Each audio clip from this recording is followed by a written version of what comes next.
Hello, Dr. Berg here again. Today we're going to talk about the biggest mistake that I made with my breakfast that nearly killed me. There's a handful of mistakes to talk about. Then I'm going to get to the biggest one. Let's start with number one, the type of coffee that you drink. Of course, in college, I drank way too much coffee, but it's not necessarily the coffee that's the problem. It's the type of coffee that you're drinking. I'm not sure if you're aware of this or not, but coffee beans are one of the most sprayed crops behind cotton and tobacco. You're literally drinking a super concentrated soup of a lot of pesticides. Out of all the things that you're exposed to, it's the single greatest source of concentrated toxins that you expose yourself on a daily basis. Then on top of that, if you're adding sugar to your coffee, or if you add the non-dairy creamers with all the seed oils and chemicals, or maybe even flavored coffees, that would be even worse. The simple solution is just to use organic coffee beans. Number two, orange juice. If you think orange juice is healthy, what you don't know is that you're basically just drinking sugar water, because most, if not all, orange juice is pasteurized.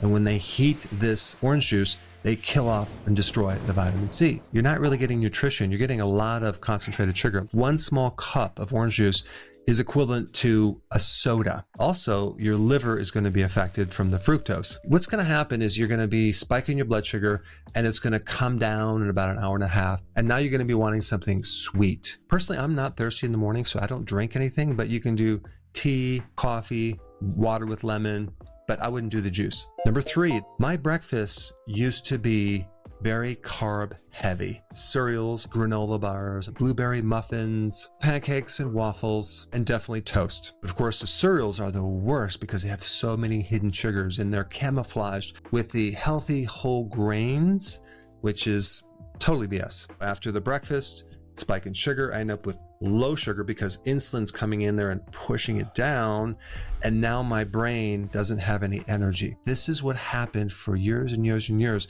I couldn't wake up in the morning. This so-called fuel is not really fueling our brains, it's literally starving our brains the more we consume it. At that time, I really bought into the whole grain cereals, and of course you need to get rid of all that fat from the bacon. I would literally take paper towels and I would push out or dampen the oil or the fat from the bacon. That was my way of being healthy. How many kids are just grouchy and irritable and they can't just be calm because their blood sugar is so up and down? And instead of fixing the diet, they put them on psych drugs. Crazy. What I'm going to tell you is a very simple fix. It's so simple and so powerful. All you have to do is switch to a protein breakfast. That's it. And watch how fast your body improves. Simply consume eggs and bacon. I would do 4 eggs in the morning and some bacon. You can also do cheese. That works. You can also do yogurt, but I would do the whole fat yogurt without any added sugar. It's not the best source of protein, but it's definitely better than the sweetened yogurt. A steak would work really good. I also have done the burger patties, buffalo burgers, beef patties. Oh my gosh, that works really good too. Another mistake that I made with breakfast food is consuming just fruit and maybe sometimes nuts. Like I would take an apple and put peanut butter or a handful of nuts with fruit, maybe banana. And so mid-morning, I would need to eat again because bananas and apples are very high in sugar. On top of that, I would always need a snack mid-afternoon.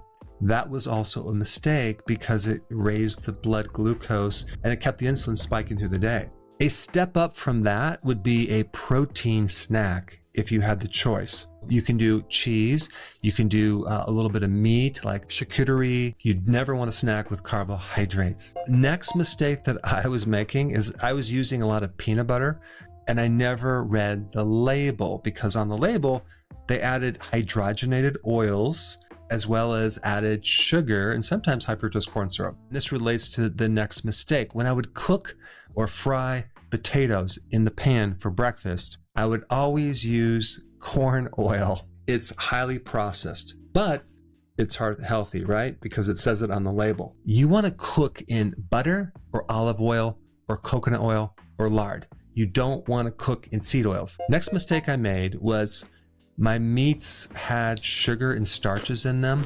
Breakfast sausage, right? If you ever read the ingredients of that, They put modified food starch in there. There's sugar in there. There's wheat flour in there. There's very little meat in there. Of course, my bacon always had sugar in it. The next mistake, and I have a lot of videos on this, which I probably should take down. They're older videos.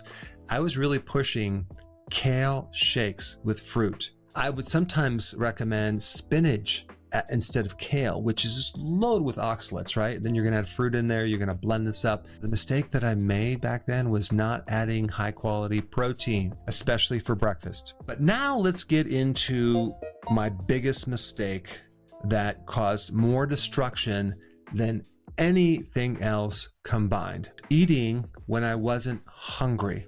It was thinking that breakfast was the most important meal of the day. That actually is not true information. Here you are, you go to bed, all night long you're not eating, you're fasting. In the morning, then you screw it up by eating. You're not really hungry in the morning. Most people are not hungry unless they've eaten something sweet the day before. There's so many wonderful, magical things that happen to your body when you fast for a longer period of time. So let's say, for example, last night, the last meal was at 6, and you can push through and not have breakfast and skip the breakfast and go all the way to lunch.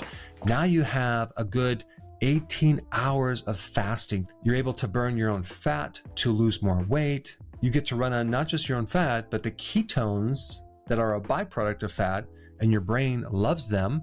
You get to reverse insulin resistance, all the years of eating carbohydrates. Your mood goes up, appetite goes away, mostly from skipping breakfast. When I was 28, I was eating all the wrong things. I had arthritis. I had brain fog. I was a pre-diabetic. I started gaining weight. But other than that, I was doing pretty good overall. And I'm just being sarcastic. To get more information on what that's called, it's called intermittent fasting. I created a very detailed video for you, a guide that you can learn from all the details. And I put it right here. Check it out right now.